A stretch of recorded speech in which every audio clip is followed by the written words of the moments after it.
आज आम्ही आमचे मित्र विलास पवार, त्यांना बोवा नावाने ओळखतात, त्यांच्या केळीच्या बागामध्ये आलो आहोत. आज त्यांनी आमच्यासाठी केळीचा गड काढलाय, हे पहा तुम्ही.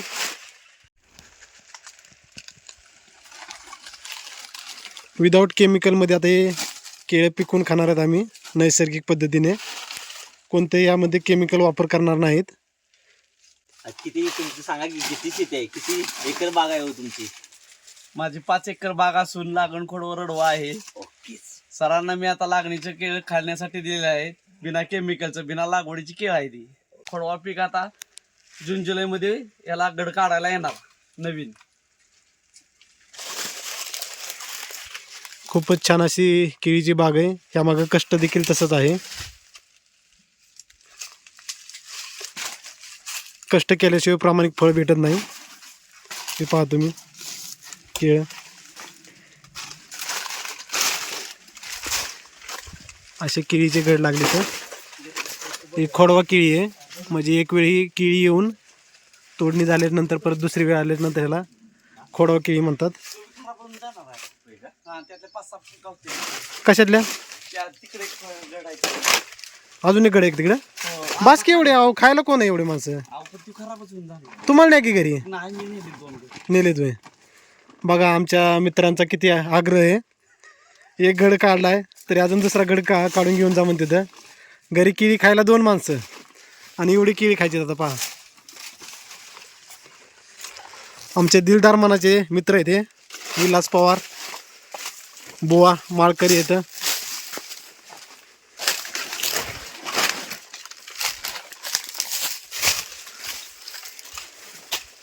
तर बोलण्यात गोडवा नसून त्यांच्या कामात देखील गोडवा आहे. त्यांनी खास फोन करून बोलवलं केळीचा गड नेण्यासाठी या म्हणून. पाटील साहेब, त्यांना मदत करा केळीचा गड काढण्यासाठी.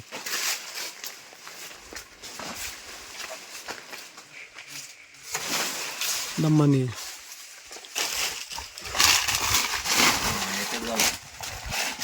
आता एवढे केळी दिलेत. आता केळीची विक्री केलेली चांगली राहील. मी हे बघा, पिकले हे बघा, काय पिकलंय की कशाने केळं खाल्ले ते? पाखराने. ते नाही, हे पिकले. हे पण पिकलेलंच आहे की. मार्केटला त्याला काय आत्ता तुम्हाला दाखवा, उद्या त्याला पिवळी भेट पाड. पाटील साहेब केळं खाते तर.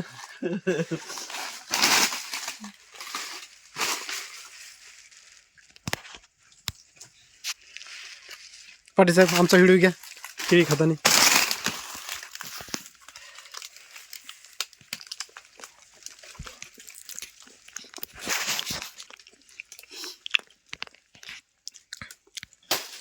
सानप सर, नॅचरली केळं कशी वाटली तुम्हाला पिकलेली? असं केळं खाण्याचं पण एक भाग्य लागतं. तर आपल्याला नैसर्गिक पद्धतीने केळी पिकवलेली, उगवलेली केळी खायला भेटते. असे मित्र असल्यामुळे आपलं भाग्य म्हणावं लागेल की केळी आपल्याला खायला भेटते. फक्त केळी पानं पिणं असलेच कट करायचे. 5 दिवसात पाणी किती दिवसाला येतं तरी? 8 दिवसात येते. आपली नदीवली अजून स्कीम चालू झाली नाही, त्यामुळे मोटर पण पडली तिकडची. कुठली माझी वेळ नाही ते इरिगेशनचं काय तर प्रॉब्लेम झाला का? हां, आपल्या लाईटच नाही आले जेव्हा साहेब. आमचं पोरग ते जिची केळीची बाग असेल त्याला खाऊच वाटत नसतील नाही केळ. हा, नको नको वाटत. दररोज तेच. आता अर्ध टाक 30 गुंठ. 30 गुंठ्यात 2 लाख रुपये झाले. हा, आणि आता 1 एकर आहे, त्याचा 5 रुपयानं भाव चाललाय. म्हणजे कसं गेलं तरी शिकेले बघा की 12 रुपयानं काय टन गेला, 12 काय रुपये 14 रुपयानं, काय 16 रुपयानं. म्हणजे सरासरी 14 धरायला पाहिजे. आज मध्यम त्याची वजनाची न्यायची काढली की 12 रुपयानं बसला तर. सरासरी हा, कमीत कमी 10 रुपयाच्या पुढे दर पाहिजे. तेव्हा परवडते. की परवडते. म्हणजे पहिली परवडत होती 10 रुपये, 7 रुपये कवा, ज्यावेळेस पोटॅस होतं 700 रुपये त्यावेळेस. लागवडीत वाढलं नाही का 20,000 रुपये, आणि रोपात 5,000 रुपये. रोप विकत जाणार का सगळे? 20-25 रुपये खर्च आहे एका रोपाला. म्हणजे आणायला लावायला नुसतं रोप ती जागवायचं अजून वेगळंच. 25 रुपये. आता डाली बिली पडली का नाही ह्यात 200-250 रुपये सांभाळावे लागते दरवेळेस. मग आता हे रोप तुम्ही साईडचे रोप लावून नाही फुटे फुटलेले. आता हे खोडवं धरलंय हे लागण आहे. हे खोडवं धरलंय. आता ह्याला येणार का हे आलं जो काय की तुम्हाला आता आवरेज कसं पडतंय त्याच्यावर ही धरणार. आणि देशीची बाग वेगळी असते लावू शकतोय का आपण? लावतो की देशीची बाग वेगळी असते का? दिशी बॅशीच असते. होय का? पण तिच्यात फायदा आहे का? हा का देशी? त्याच्यात पैसे होते ती पण जर समजा हेच 5 रुपये चालला असला आणि तुम्हाला मार्केटमध्ये जर 20 रुपये डझन भेटला तर तुम्ही देशी घेशील का 60-70 रुपये वाला? नाही देशी महाग असते ना. हा पण विदाउट केमिकल आहे नाही आपल्याला खायला भेटतं ते केमिकल मध्ये बुडवलेलं आहे नाही. आता हे घरात नेऊन पिकू घालायचे ना. नाही घालायची पिकू फक्त ठेवायची. अशी उघडीच ठेवायची नाही तर एकदम पिकतील. उघडी ठेवायची नुसतं बघायचं हा मऊ आहे तेवढंच काढायचं आणि खायचं. मग असं पोत पित काय दाखवायचं नाही त्याचं. झाकलं की लगेच 2 दिवसात येतील. मग 2 दिवसात खाणार कोण? आम्ही नेतो ना असं ठेवतो फक्त जाय ही मऊ आहे लगेच तेवढंच घ्यायचं काढून घ्यायचं. नाही एकदम येतील सगळी. आता जेवायची गरज नाही 3 किलो खाल्ली मी. काय त्याला काय होते केळी मोठी आहेत. केळी मोठी चांगली केळी. पाणी पिते का? मग ह्याच्यावर ही पिल्लू जगते ऑटोमॅटिक. बरोबर पाणी कापायचं काही जरूर नाही. मग थोड्या वेळा खर्च कमी आहे का नाही ह्याला. आता म्हणजे हे बुडातून तोडायचं ही नाही. लागणीचा खोड आहे. आता आपण काढले का नाही ही लागण नाही. हे खोडलं की ह्याला 5-6 पिल्ल येतील त्यातली ही धरलं आपण खोडू. मग बाकीचे तोडायचे. ज्यावेळेस लागण होती तेव्हा ह्या पिल्लाला किती महिने झाले? 3 महिने झाले. आता 3 महिने आता ह्याला किती झालं? 5 महिने झाले. आता ह्याच्या जीवावर जगते.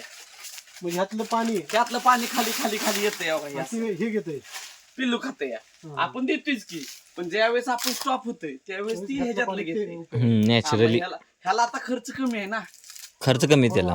हा मग ह्याच्यातलं पैसे ह्याच्यात जाऊन मग ती आपल्याला परवडते. तर किती महिने देते किती? 7व्या महिन्यात गड पडते ती. 12व्या महिन्यात फायनल. गड येडा तेवढा वापस असते ना त्याला जरा खोडव्यानंतर आणि वापरू शकतोय का? निडवं खोडव्यानंतर आणि निडवं ठेवू शकतोय का? आवरेज असले आता ह्याला आवरेज 25 किलोचा पडला गड. म्हणजे आता एका गडाला 25 किलो 25-30 किलो पडतो. म्हणजे एकरी 30चा आवरेज पडतं. ज्यावेळेस 1 एकर रान लावतो तेव्हा साईडची झाड आहे ती 5 गुंठ येतच नाही. वापसन म्हणा परत मध्ये आधी ही झाली मग एकरी 30-35 टन माल निघतो. मग त्याचं ठेवलं की खोडव्याला आता ह्याला आवरेज 5 न कमी येणार का तर काय झाड दागावणार. आता लोक तिथं हे दागावले तिथं तर तसं असं 5 टन कमी येणार. ह्याला राहिलं 25 टन परत 20. आता ह्याला गेलं समजा हे आता सरासरी याची जरी 9-10ची पडली 2-2.5 लाख रुपये होती त्याच. म्हणजे आता खर्च ह्याला किती आता ह्याला खर्च किती लागला? हे 5 महिने ह्याच्याच जीवावर जगले.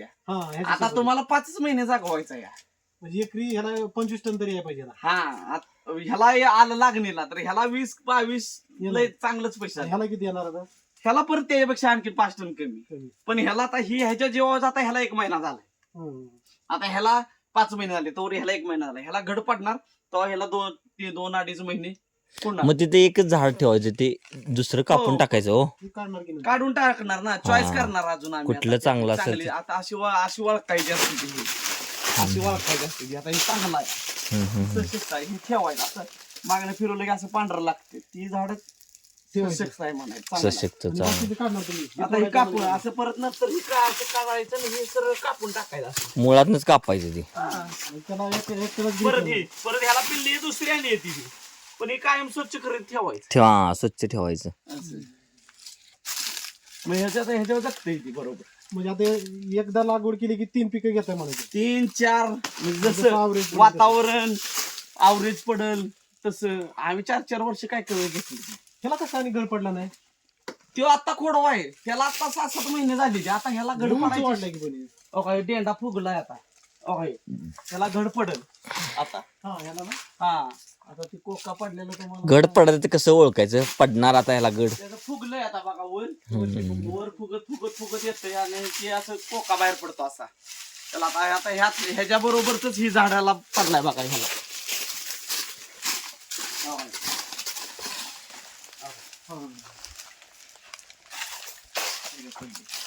आता ह्याला किती फाण्या ठेवणार का नाही त्याच्यावर आपण चॉईस करायची. खाली वाढतच राहते असं येतच राहते खाली. हा मग आपल्याला 12-13 आवरेज पाडायचं असलं तर 13 तेरा ठेवायचं आणि हिथं कट मारायचं हिथं असं हिथं कट मारायचं मग तवा तिथे दिसतंय. हा हे कोकरा कमळ पूर्ण. ह्याची भाजी पण करतात ना? हो हे अशी भाजी करायची ह्याची काढते ती हे असं नीट करायचं असतं. असं ते गोडे तेल लावून असं काढायचं असं करते. मग एवढंच ठेवायचं ते 12 फाण्या मग ते पोसवाय बरं पडतं त्याला असं कट मोडायचं. केलं तर पाठीमाग पोचणार केळ. हा नाहीतर ही खाली खाली येत असं. केळ येत राहणार खाली. हा मग आपण ह्याची सरासरी काय करतो 13, 12 पावसाळा असतो ना पावसाळा त्यावेळेस आपण 17 धरतो. आता क्लायमेट असतं पाणी भरपूर भेटतं नत्र प्रमाण असतं म्हणून म्हणजे केळीची शेती परवडते म्हणायचं. परवडते. हो परवडते. काम करायचं सोपं आहे सगळं. मार्केटमध्ये दर राहिला पाहिजे कमीत कमी 9 रुपयाच्या पुढे तर दर राहिला पाहिजे. 9 रुपये किलो तरी गेलं पाहिजे. आत्ताच्या हे महागाईच्यामुळे बांगलं ह्याच्यात काही येत नाही. ह्याचं ओल सावलीमुळे किंवा आता ही लागणीचा टाकलंय सगळं आपण ह्यो कचरा ह्यो लागणीचा आहे. आता ह्याच्यात स्वच्छता म्हणून आपण त्यात टाकलंय. आता ह्याच्यातला बंद केला पाला म्हणजे आता थोड्या दिवसात पाक जळून जाणार. म्हणजे चालायला ही वाट आपल्याला दिसते ना पायाखाली अशासाठी हे सगळं कुजलंय की काय असं पाक हे झालंय काय. ह्याचं खत पण तयार होते ना. तर अशा प्रकारे आपण पवार सरांच्या शेतामध्ये आपण फिरत आहोत आणि आपल्याला असा एक क्षण मिळाला ज्यामधून आपण या बागेविषयी माहिती घेऊ शकलो. म्हणजे असं कुठलीही माहिती आपल्याला उपयोगी पडत असते. म्हणजे कधी भविष्यात समजा आपल्याला कुठला बिझनेस करायचा आहे किंवा काय करायचं आहे तर ह्या गोष्टी आपल्याला माहीत होतात. तर अशा प्रकारे त्यांची 3 ते 4 एकरमध्ये ही बाग आहे. पीक उत्तमरित्या आलेले आहेत. नेहमी चांगल्या रीतीचे पीक ते काढत असतात. तर कधी कुठली माहिती आपल्याला उपयोगात येऊ शकते ते काय आपण म्हणजे हे करू शकत नाही. त्यामुळे अशी माहिती घेत चला आणि छोट्या छोट्या क्षणामध्ये तुमचा आनंद तुम्ही बघत राहा.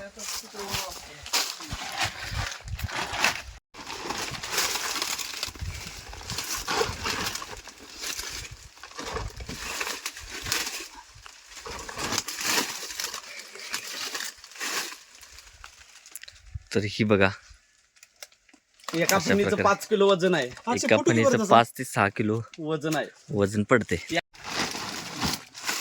एका फणीचं किती वजन पडतं तरी? 5 ते 6 किलो. म्हणजे 5 किलो म्हणलं साधारण 50 रुपये एका फणीचे होते. हो 50 रुपये झाले ते एका कमी नाही केलं तर डझन 50 रुपये 2 किलो झाले ना.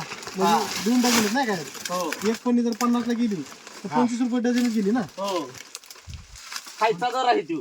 हा आणि मार्केट बाजारात गेलं तर 50 रुपये डझन 50-60 रुपये.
तर बागेतले काही जे हे असतात केळीचे घड तर ते पक्ष्यांसाठी सुद्धा ठेवतात. लक्षात घ्या.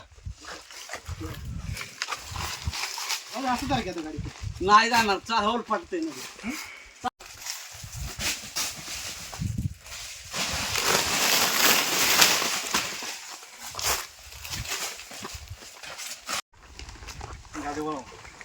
तरी किती वजन असेल तो?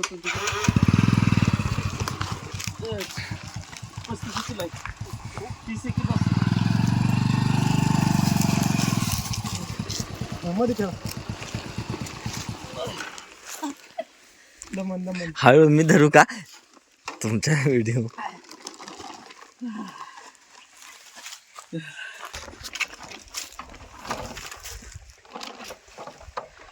जवळपास 35 ते 40 किलो केळी येतात. खायला 2 माणसं आहेत. मैत्रीचा गोडवा काय असतोय बघा, नुसतं बोलण्यात नव्हे तर केळीच्या आनंदातून त्यांनी दिलेलं एक तसं उभं ना करू. त्या केळी दिल्या त्या केळी लोक एक डझन केळी देतात, 2 डझन केळी देतात. ते बोलण्यातून नाही तर त्यांनी त्यांच्या बोलण्यातून गुढीतून त्यांनी जवळपास 35-36 किलो असते ना. होय 35-36 जवळपास 35 किलो तरी केळी द्या. आता खायच्या कधी ह्या माणसं 2 पण दिल्यात प्रेमाने, मैत्रीच्या नात्याने दिल्या का त्यांच्या बोलण्याप्रमाणे त्यांच्या कामात देखील गोडवा आहे. असंच मैत्री जपायला पाहिजे. आता त्यांनी आम्हाला केळी दिलेत, आम्ही त्यांना काहीतरी द्यायला पाहिजे. बघू आता आमच्या त्यांनी काय देणं होतं ते. चला बाय.